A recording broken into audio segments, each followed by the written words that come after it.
যারা কানে কম শুনেন কিন্তু হেয়ারিং এইড ব্যবহার করতে লজ্জা পাচ্ছেন এই ভেবে যে বাইরে থেকে মেশিন দেখা যাবে, তাদের জন্য আমরা নিয়ে এসেছি অত্যাধুনিক প্রযুক্তির ছোট এবং সুবিধাজনক শ্রবণ যন্ত্র।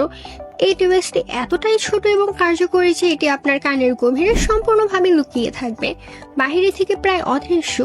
আপনি নিজে না বললে কেউ জানতেই পারবে না যে আপনি হেয়ারিং এইড ব্যবহার করছেন। উন্নত মানের সাউন্ড সিস্টেম প্রযুক্তির কারণে শব্দ পরিষ্কার এবং স্বাভাবিক শোনায়, চারপাশের অপ্রয়োজনীয় নয়েজ ক্যান্সেল করে, ফলে কথা বুঝতে সুবিধা হয়। ছোট ও হালকা হওয়ায় দীর্ঘক্ষণ ব্যবহারে সমস্যা হয় না। ব্লুটুথের মাধ্যমে স্মার্টফোনের সঙ্গে কানেক্ট করা যায়। আপনার কানের আকৃতি অনুযায়ী তৈরি করা হয়, ফলে এটি কানের গভীরে পুরোপুরি ফিট হয়ে থাকে এবং আরও স্পষ্টভাবে শোনায়। সঠিক শ্রবণ যন্ত্র বেছে নিন এবং জীবনকে উপভোগ করুন। ফ্রি হেয়ারিং এর ট্রায়াল সুবিধা নিতে আজই চলে আসুন আমাদের অফিসে।